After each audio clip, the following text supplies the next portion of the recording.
On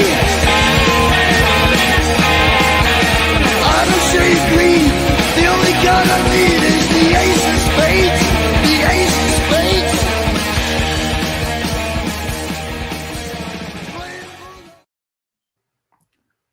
All right, what is up, everybody? We're here for another edition of the Offside Show. We're probably going to have a little bit of a shorter show today because, as you can see, we do not have Seth today, and we do not have Jim either.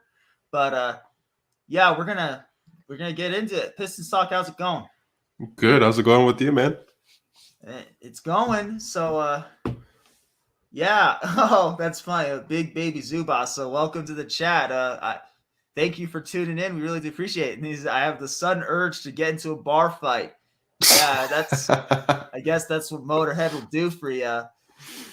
But yeah, let's jump into this. So first topic we're going to talk about is the NHL is exploring all possible things when it comes to this upcoming season, including temporary hubs or even temporary realignment. What are your thoughts on this? Pistons Talk, let's start off with you. I don't really know how they're going to go about it. Did they say they were going to do a bubble or no? Not exactly. Hold on. Let me find the exact spot. Here, this is what it says in the article. You'll play for 10 to 12 days, Commissioner Bettman said in a virtual panel discussion during the 2020 Paley International Council Summit. You'll play a bunch of games without traveling. You'll go back, go home for a week, be with your family. We'll have our testing protocols and all the other things you need. Oh, okay. So kind of like what Major League Baseball basically does. You kind of stay in a location for a few days, play a couple games, and then you go back home for a couple days. Yeah. I mean, I guess that could work. I think a bubble would actually cost them too much money. And, I think them releasing all the retro jerseys would be, I think it's a good thing for income because they need all the income they can get right now. But oh, yeah. I think the realignment could work. They just have to be really careful with all the COVID cases going on right now. Yeah, no, I think they have. I mean, it's not going to be a permanent realignment in all likelihood, like just for this particular instance. So how many, what we got? I want to say we have 6 Canadian teams off the top of my head. Is that correct? Or is there 7? I don't know off the top of my head, but I don't know. But basically they would want to realign they have the Canadian teams probably all in one division because of the border crossing and stuff like that. I mean, it's what you got to do. What you got to do if you're the NHL, I guess. This isn't the most ideal situation, but yeah. Oh yeah, no. And Big Baby Zuos brings up a good point that they would have to realign the divisions based on how close they are to other teams. The players might have it tough. A 6-month bubble life, just about. Yeah, kind of. No, and that's what they even mentioned in the article is that like they would condense the divisions as much as they humanly can and whatnot. But to limit travel, probably. Yeah, exactly. To limit travel. I don't know if that'll work, honestly. Ooh, why not?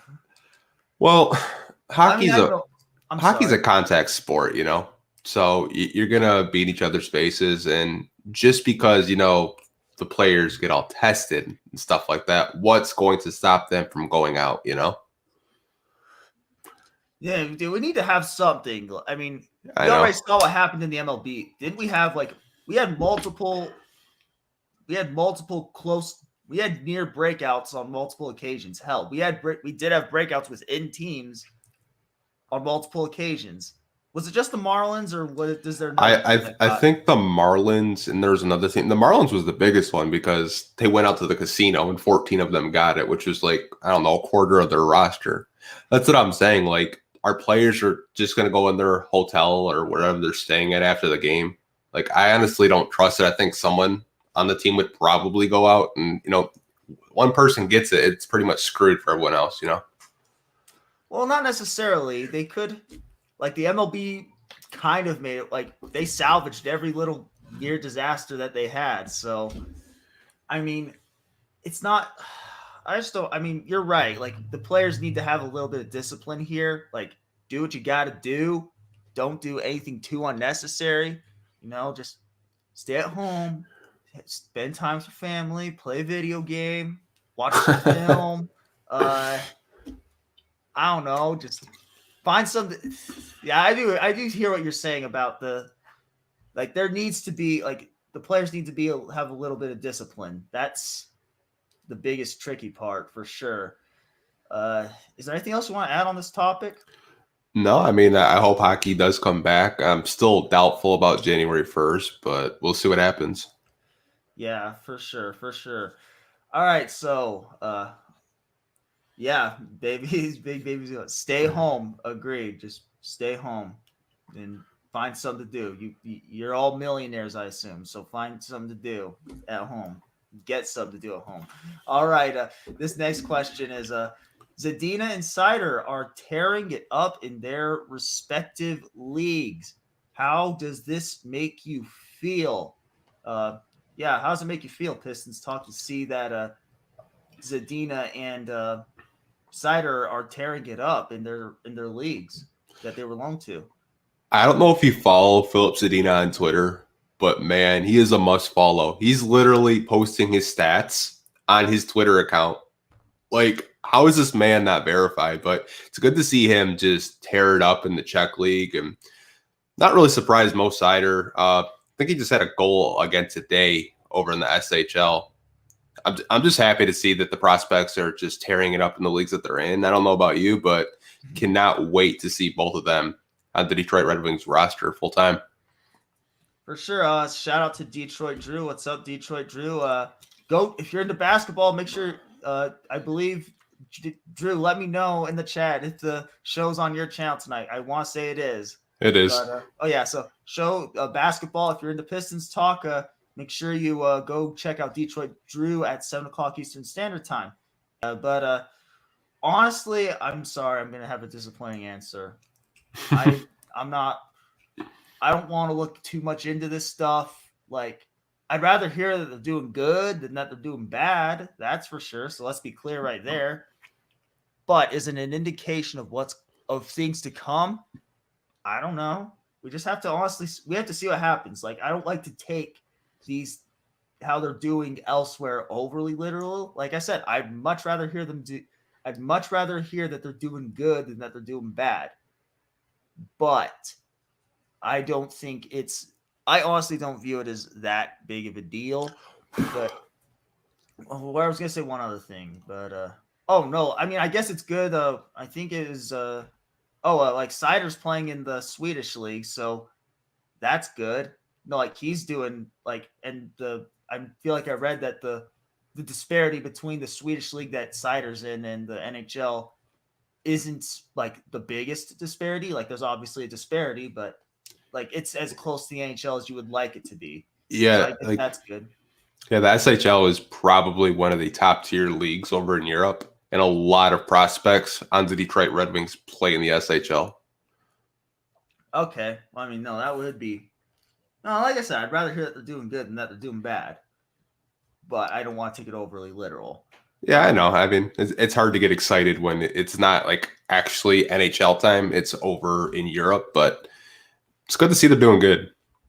No, I agree. Like I said, I'll say it one last time. I sound like a broken record at this point, probably, but I'd rather hear that they're doing good than that they're not. So, is there anything else you want to add, Pistons talk, or? No. I think I'm good on this topic. All right, so let's move on to this one. Detroit Jock City says Troy Stecher is the player Red Wings fans should be the most excited about. Do you agree with this, or do you disagree with this? Like, this is I would agree. Oh, wow. Oh, explain. So Troy Stecher was probably the Canucks' best right-handed defenseman. And the Canucks were kind of in a cap situation. I think they still are, cap space-wise, and they had to let him go. So the fact that Steve Yzerman got him at such an affordable price, I think a lot of fans are going to be surprised how good Troy Stecher is. He could probably be a top 2 D pairing on this team right now. I think you're going to be really surprised, PD, of how good he actually is. Okay. I mean, I'm not going to complain about it. I mean, no, I'm going to paraphrase some of what the article said. I don't know if I can find the exact line where things were said, but Stetcher will provide the most offense. Oh yeah, it said like things like Stetcher will provide the most offensive new signings on the defense. Whoa. Oh, Stetcher will provide the most offensive new signings on the defensive end, but John Merrill could also surprise as a player to watch in the back end. It says Stetcher could likely slot onto a power play unit, quarterbacking things from the top of the zone and helping the Red Wings get more done offensively. So, I mean, that's good. I mean, I'm not going to say he's a good or a bad player because I don't follow the Canucks all that much. I haven't followed their players all that much. No, I think he can be a good player. I don't know how. I don't know I just don't know what to expect from him. Like I guess that's my honest answer. I don't know. I don't fully know what I should or shouldn't expect. But I like the way the article was talking. It makes me feel good. I mean, I like feeling good. I mean, Well, I was talking to one of my buddies that's a Canucks fan, and he said, you guys absolutely stole one of our best defensemen. And he was like, like that article just said, he'll probably be on the first power play line just because his ability to play make and shoot and just set people up. Like, he's a really good defenseman. I don't think we have had a defenseman this good in quite some time. Not even Cromwell. Hey, Cromwell's pretty good. Like, he wasn't good. He hasn't been good recently, but Cromwell's a little different from Stetcher. Cromwell was more of an enforcer. Stetcher's going to be more of like a playmaking type of defenseman, you know? Okay. I ain't complaining about nothing. I'm not gonna shoot down anything positive. Well, for the most part, I will not shoot down anything that is positive said about this hockey team or our players. And I'm not gonna take every ounce of Kool-Aid, but I'll take some Kool-Aid, you know what I'm saying? No, I do agree with Big Baby. That would be a very good pairing, the Kaiser and Stetcher together. Oh yeah, for sure. No, let's definitely try that out for sure. Wait, yeah, absolutely.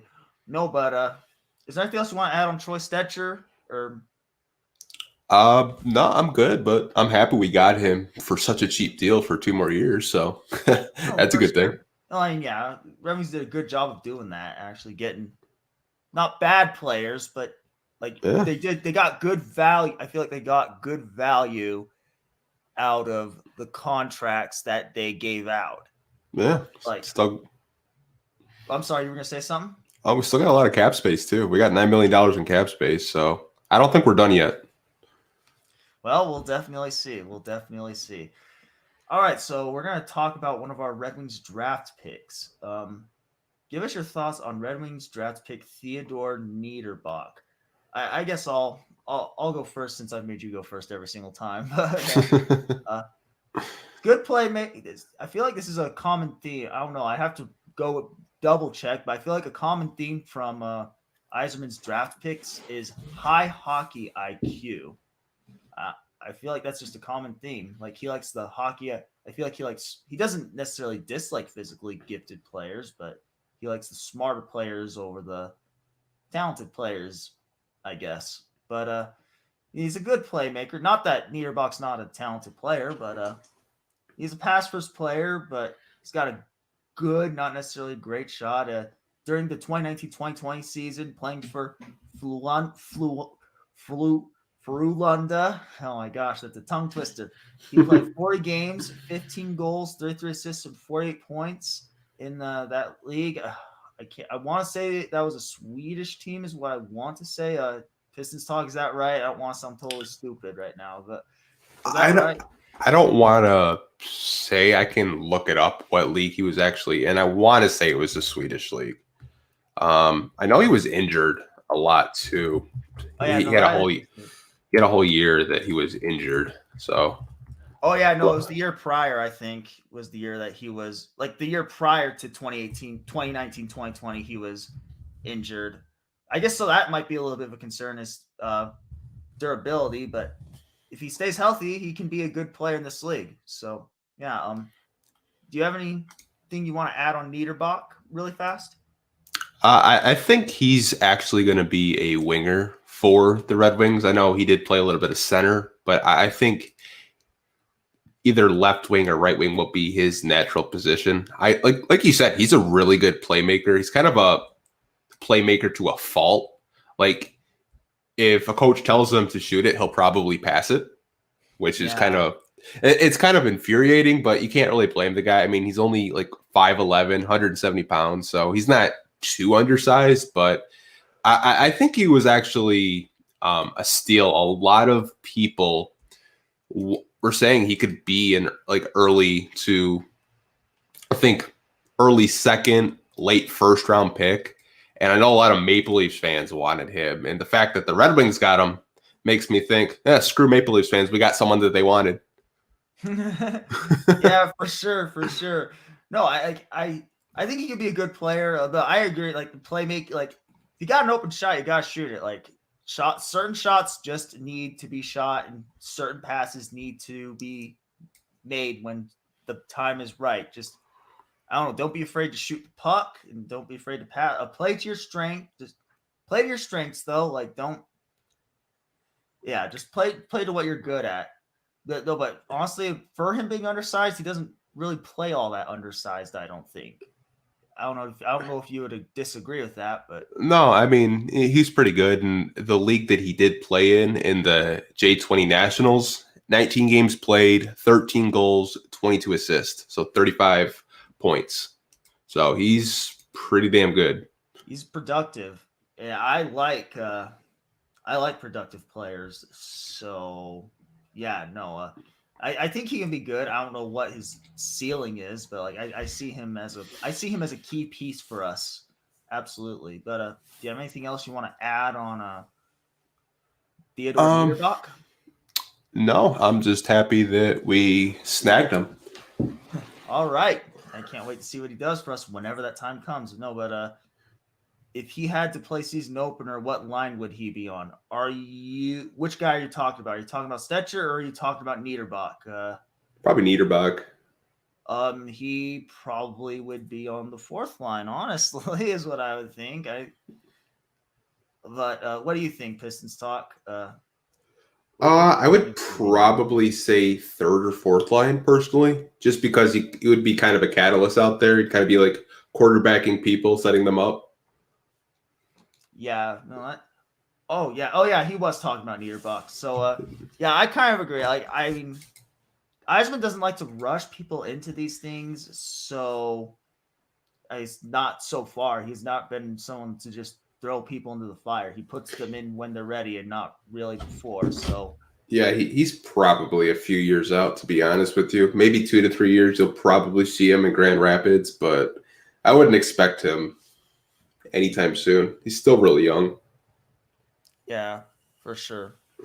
All right, do you want to go on, or is there anything else you want to talk about, or anything on this Niederbach you want to touch on left, or should we go ahead and go on? No, I think we nailed it. All right. What's up, Devin99?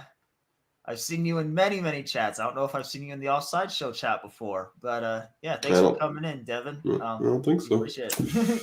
No, I've seen him in many chats. We've seen him in many, many chats. Yeah, I usually see him on Above the Rim, just giving people hell in the comment section, but good to see him on here. Yeah, for sure.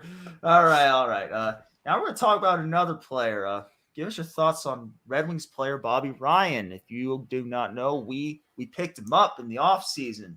He's in. Actually, you know what, Pistons Talk? Can you take this one first for me really fast? Because there's he had off the ice issues that he's tried to clean up and stuff like that.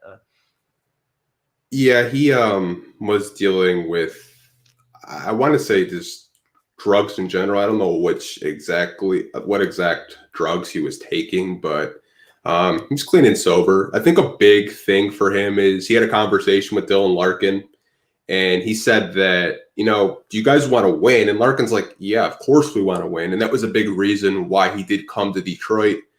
He also spent over an hour on the phone with Steve Yzerman, just talking about what he wanted to do with the Wings. And I think that was a big selling point, is Larkin and Yzerman selling him just on the culture of the Detroit Red Wings.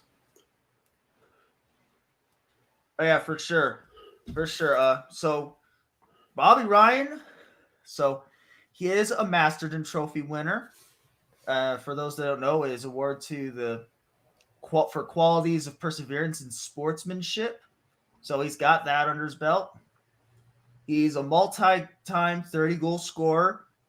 He probably will not produce like that for the Red Wings, but he's a very capable player. I mean, like you said, like with him like talking with Larkin and stuff like that. Like I think he'll hold on one second. No, I think he'll bring some good a good veteran presence to the locker room. I think he's a guy who's produced in this league. He knows the game. He's been around for a good second at this point.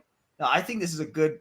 Like I said, I don't think he's going to be what he was, but I think he's still going to be a good player. I like that. I like that he had a tough road to.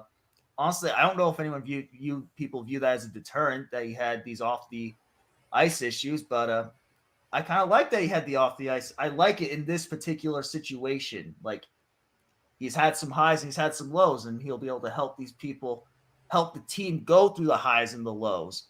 I mean, we'll probably have some lows this season, but we'll probably have more lows than highs. But we'll see what happens. Is there anything else you want to add on to this? No, like when I was talking to fans, like at first I didn't really like the signing, and I was just like, well, who would you rather have, Bobby Ryan or Applicator? And then they're like, yeah, I'd rather have Bobby Ryan. I wouldn't be surprised if he scored 15 goals this year, though. Would not be surprised. No, I think that's a very realistic. I think that's a very realistic expectation for him. Honestly, like I said, he's scored 30 goals multiple times in his career, and that granted that was earlier in his career, and we're in the latter portion of his career at this point. But no, I think he can be a key. He might not. Like, I don't think his presence will necessarily show up entirely on the stat sheet, but I think it'll show up in the locker room and places that we aren't going to necessarily see. But is there anything else you want to add? Nope. All right. Let's go on to now we're going to start doing this question. When will be the right time for the Red Wings to make a power move? So I feel like everyone has a different definition of what a power move is. Pistons Talk, how you define a power move? Let's start right there. Let's define a power move before we fully answer the question. A power move to me this year would have been going after like a guy like a Torrey Krug or a Alex Pietrangelo. That to me would be a power move. You're going after a big fish in free agency. That would be a power move for me. Okay, so I think we're kind of on the same page. Well, I guess I have a more strict definition. Like, I would consider like trading for like let's just say Wayne Gretzky was still in the league, and then we give up our whole draft to get Gretzky. Or okay, no, that's an extreme example. Let's be clear. That's a very extreme example right there. No, Holland was still here. It wouldn't be out of the question. Wait, what? Instead of Ken Holland was here, it wouldn't be out of the question. Oh, giving up the farm to get Gretzky, or a top tier player. Yeah, I mean he was a really bad GM, but he was definitely not bad. I disagree there. Well, that's not what the question is. So honestly, you know what? I think that's a fair thing. So I think we're kind of on the same page with what a power move is. But when will be the right time for the Red Wings to make such a move, like going out and getting a Krug or getting a Pietrangelo, or maybe not necessarily those players, but whenever the next big name free agent comes up, when's the right time to make that move? It's hard because you want to continue to develop the core. But if the core is developing and they're promising and you feel that you're just maybe a piece or two away, then you would probably do it. I couldn't really give you an exact timeline. Like, let's just say the Red Wings are still bad. You probably wouldn't make a power move. But, if they're over 500, maybe they're like, I don't know, maybe 5 games over 500, they may look to go get a top tier guy. Okay, no, that's kind of how I feel. Like win a playoff series. That's what I think is the right time to make a play. After we win a playoff series, because like once you win a playoff series, like dude, like I feel like that's a huge relief. Once you win one playoff series, like this, I don't know if I don't think any of our core has even won a playoff series. I think Larkin made it to the playoffs one time in his rookie season. And we all know we played the Lightning and we lose to the Lightning consistently all the time. So I think the only one on the roster that's won a playoff series would probably be Thomas Greiss and John Merrill. That's it. Yeah, so you know what? Maybe not even that. Like, let's win 2 playoff series and then we'll consider making a power. Like 2 playoff series, finish above 500 2 years in a row. Okay, you know what? When I say above 500, not in terms of points percentage, in terms of winning percentage, finish above 500 like 2 seasons in a row, and then start thinking about bringing that like savage player in, like that just pure dog, not no full-grown puppy or anything like that. But that's kind of like let's win 2 playoff series, get a winning record, have a winning record in back-to-back seasons. And honestly, I may change my mind during the season. Like, I don't know about you guys, but my emotions are high during the season. I get mad. I get angry. Well, I mean, this past season, I didn't really even get that angry. I just started enjoying it. Like, okay, this is what's going on. I see what's going on. Let's just see us do better. But where was I going? I don't even know where I was going with this, but I guess my overall point is, yeah, just win some games. Let's get a consistent winning team together before we make any type of a crazy power move to put us over the top. Because right now we are in no position to be put over the top. Like, we're not even close. And I'd be shocked as hell if the Red Wings did anything all that exciting in the upcoming season. So I guess that's what I would say. And like I said, when the season goes on, my emotions get a lot higher, so my opinion might change during the season. But we'll see what happens. Is there anything else you want to add on this Pistons talk? Well, there's certain situations where players become available. Like, let's just say Taylor Hall, for example, signed a 1-year deal with Buffalo. Maybe it's not working out with Buffalo. Maybe you take a gamble on a guy like that. There's always situations where players become available when, the trade deadline does end. And maybe you get a steal in a trade, and maybe that could be a type of power move that Yzerman or the Red Wings, try to take advantage of. Okay, no, I could see that. I could definitely see that too. For sure. Is there anything else you want to add, or? No, I think we just got to trust the process, man. Yeah. What are they? That's what they said in Philly, right? Trust the process. Yeah, but they actually got top picks. We get screwed. Yeah. Yeah. Well, actually, no, I lied. No, we're not trusting no Philly process. No. Philly's disappointing if we got a deal. This is a Red Wings talk show, so I shouldn't even talk about that. We trust the Red Wings process. That's pretty much what I'll say. Trust the Red Wings process. Trust the Yzer plan. He said he doesn't want us to call it the Yzer plan, but damn it, that's what it is now. The Yzer plan. We're trusting it. All right, so now, Pistons talk. If you got some Kool-Aid on you, start sipping it and sip a lot of it. You know what I mean? Like, get wasted. Have to get hospitalized off of Kool-Aid because you're so drunk off of it. Get Kool-Aid instead of alcohol poisoning. Get some Kool-Aid poisoning. How do the Red Wings make the playoffs this year? So, Anthony Mantha could not get in a fight or get injured. I think that's one thing.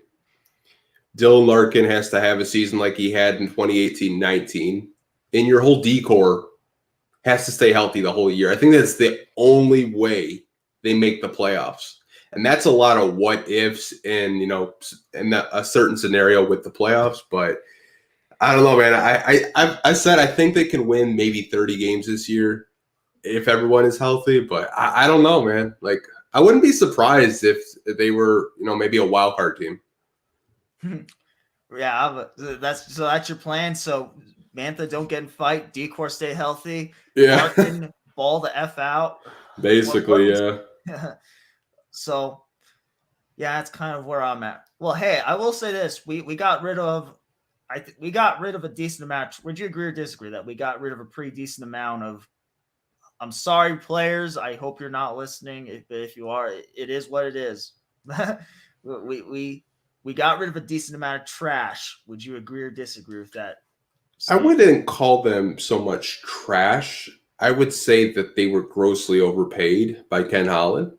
Like giving Applicator that much money just to be like a third line grinder was a big mistake.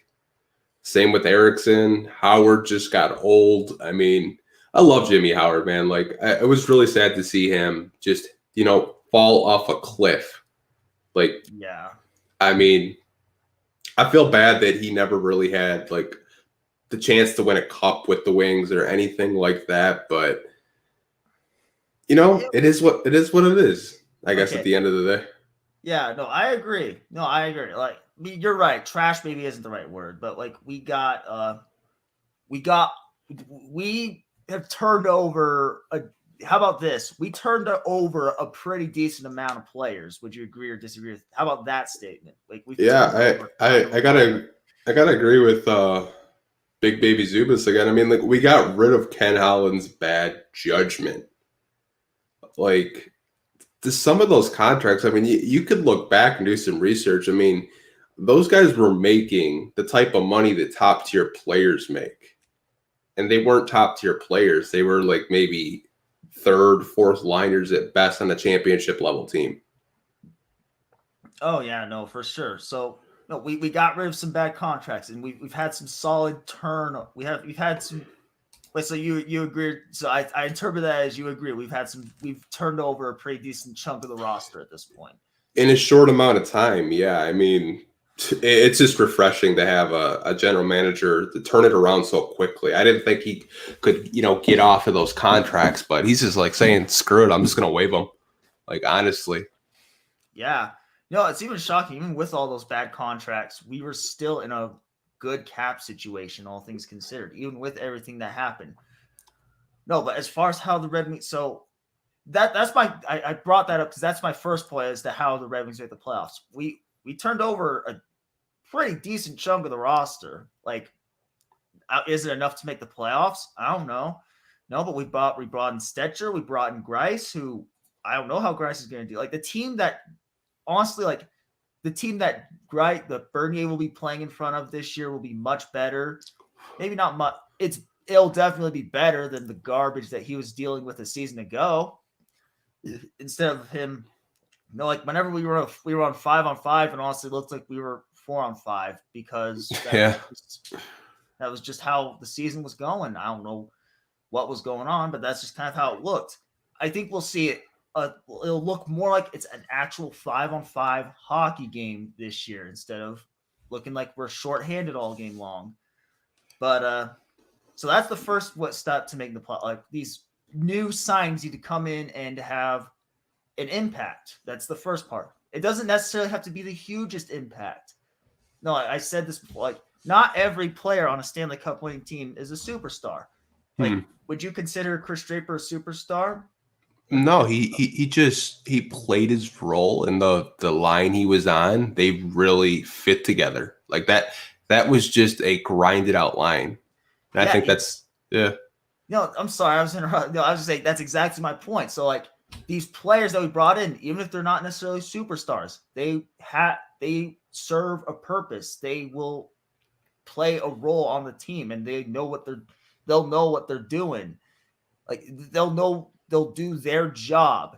That's pretty much I guess that's my overall point. I'm sorry. What were you gonna say before I interrupted you, Pistons talk? Oh, I was gonna say that obviously the first line, we know that's a good line. I think that I read a stat where I was 75% of our goals last year, the Larkin, Mantham, Bertuzzi line.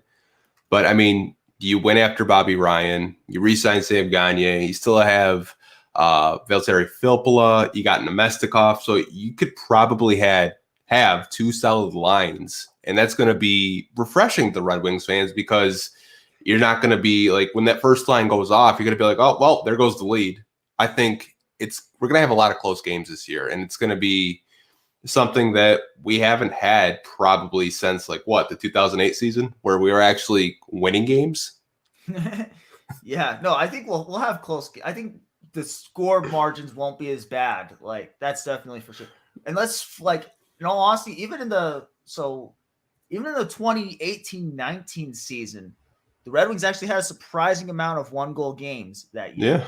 The record wasn't good, but we had a surprising amount of 1-goal games. So we're still 2 goals away, obviously. But do you think let's be like, I don't expect them to, like, I'd be shocked if the Red Wings make the playoffs this year. Well, in all honesty, maybe I won't be shocked because I don't know if they're going to have another expanded playoffs because they're probably going to have another condensed season. But I don't think they're going to. What do you think they're going to? We don't think they're going to expand the playoffs, right? I don't think they will. I don't know if they're going to do that play-in tournament crap again, but I mean, anything's possible. But I think I wouldn't be surprised if they had over 30 wins. They have a good mix of veterans and a good mix of young talent. So I think that's a key to success of winning hockey games. Yeah, for sure. Yeah, I don't know. I mean, I guess that I never even answered the question, honestly. So You never said, well, how about we can say this? How many wins do you think the Detroit Red Wings will have this year? Oh, that's tough. That's really tough, honestly. I hope it's over 30. That's pretty much my only hope, is that's over 30. And I don't think it's entirely unrealistic because we brought in players. We brought in a good goalie in Grice. I don't know if you feel the way about Bernier that I feel about Bernier, but I think Bernier is a solid goalie. I really do. Like, I love Bernier. Yeah, I thought he did as good as he could with the circumstances that he was given. Like, I don't know. Maybe I'm tripping, but that's my thoughts on Bernier. I don't think Bernier is trash. I think No. I think he's a perfect goalie for when you're rebuilding a team. And he was responsible for a lot of the games being so damn close, even in the losses. I mean, he did his best to try to keep it close, and he had a career year. Didn't help that Jimmy Howard was a shell of himself, but I think you're going to have, like, I think when I said that last week was I wouldn't be surprised if Grice and Bernier kind of split the time because I don't really seeing one goalie edge out over the other. I think they're pretty damn even. And I think Grice's numbers, when you look at them, they're kind of inflated because he had a really good decor around him in New York. So take that with a grain of salt. Yeah, no, I agree. Like, the team that Bernier was playing for was not even close to being as good as the team that Grice was playing for. I mean, I'm not saying Grice didn't do his job, but, like, it's a lot easier to do your job when the guys in front of you are also doing their job. And Bernier didn't really get a lot of players that were doing their job all that well. But yeah, as far as how I that's a tough call. How many wins do I see them getting? That's really, really tough, honestly. I don't know. I'm just going to say I hope they get over 30 wins. That's pretty much my hope. No, I mean, you could look at the 2018 Red Wings. They had, I want to say, 32 wins for the season out of an 82-game season. And that's not bad. You know what's funny about? Can I actually add one thing? I'm sorry. I know I'm going to interrupt you again, but even know how with that 32-win season, they had stretches. They had like 3 different stretches of going 1-10. mm-hmm. Like, terrible stretches, and they still somehow managed. I mean, 30 wins is obviously not great, but when you factor in all the terrible losing streaks they had, all the terrible, like, winning 1 out of 10 games or winning 1 out of 9 games and stuff like that, when you factor that in, that's not bad. I wouldn't be surprised if they were another 30-win team. And what's funny about that season is I remember, I think it was I don't remember what. There's so many damn Hugheses in the NHL. I want to say it was Jack Hughes or Quinn Hughes. I don't remember who it was. Whoever the Devils selected. But a lot of Red Wings fans wanted us to tank during that season. And they go on like an 8-game winning streak and just completely shatter our odds. And then we end up getting Mo Seider 6th overall. But, I mean, it's possible to win around, I don't know, 25 to 32 games with the roster that we have right now. No, I agree. Like, Blashill, like, I think I don't think any of us are the biggest believers in Blashill, but He's won 30 games before. He can do it again, I guess is all I can say. Well, I have a love-hate relationship with them. I mean, like I love the development he's done with players, but I kind of hate that the Red Wings have been irrelevant for longer than I've been used to. I mean, they've always been one staple that's been a playoff team. Like we have the Lions, we have rebuilding Tigers, Pistons. Like don't even get me started on that. Red Wings were always a team that we could get excited about. Yeah, well, we'll get back to being excited about them eventually. All right, whoever's in the chat, if you have any questions, drop some questions. If you have any questions, we'll give some time for people to drop some questions. But if we don't see any, then we'll probably go ahead and close the show out kind of soon. No, but I mean, hey, we'll get there eventually. We will get there eventually. Well, I don't know when it's gonna happen, but I think it's gonna happen. No, but Big Zubas says, Big Baby says, I'm going to miss Addy. I assume you're talking about Applicator. I get the situation, but he got to live his dream wearing a Red Wings jersey. Hey, no, I ain't complaining about that. I can agree with that. Did you get a chance to read that article? Wait, which article? The Players Tribune with Justin Applicator. Oh, I did not. What happened with it? Oh no, you should definitely, like, when you get a minute, you should read it. It just talks about like his time with the Red Wings, and that was like his dream to get drafted by the Red Wings and play for the organization. Oh, for sure, absolutely. But no, I like to see people's dreams get fulfilled. I mean, it doesn't always end the way you want it to, but it's a business, and it's a weird sport. It's a weird business. Stupid things happen. You get injured. All of a sudden, you just fall off of a cliff for whatever reason. You go through the ups and downs, and yeah, no. But I'm not seeing any questions in the chat. So, Pistons Talk, is there anything else you want to talk about for today? Like that we didn't add, or what do you think? I think we're good. I think we pretty much touched base on Bobby Ryan. We're not too drunk on the Kool-Aid. We're being realistic. Yeah. Prospects are doing well. Love to see that. No, I think we touched base on pretty much everything. All right, cool. All right, so do you want to go ahead and give your final thoughts really fast then? For sure. I want to thank everybody in the chat today. Baby, is that Zubas? That's what I call him. He has Baby Zubas, Devin99, like everyone that stopped by, Detroit Drew. You guys want to go watch basketball, watch people argue of why we should trade for Russell Westbrook and why we shouldn't. Go over above the rim tonight. Should be a good, entertaining show. But yeah, man, good show as always. Yeah. Thanks everyone for coming out. I never have any really good final thoughts, but well, I'm excited to see the Red Wings play again. Honestly, it's weird. The fact that we're rebuilding makes me it makes it intriguing. It adds a little bit of intriguingness to it. I don't know why. It just does for me. I'd rather watch us win Stanley Cups and watch us win playoff series and watch us rebuild, but you got to enjoy the process. You got to enjoy the ups and downs of a season and a team and a franchise. Every franchise has ups and downs, and right now we're in a little bit of our down. But hopefully we'll get back to the ups soon. But yeah, thanks everyone again for tuning in. And with that said, we are out.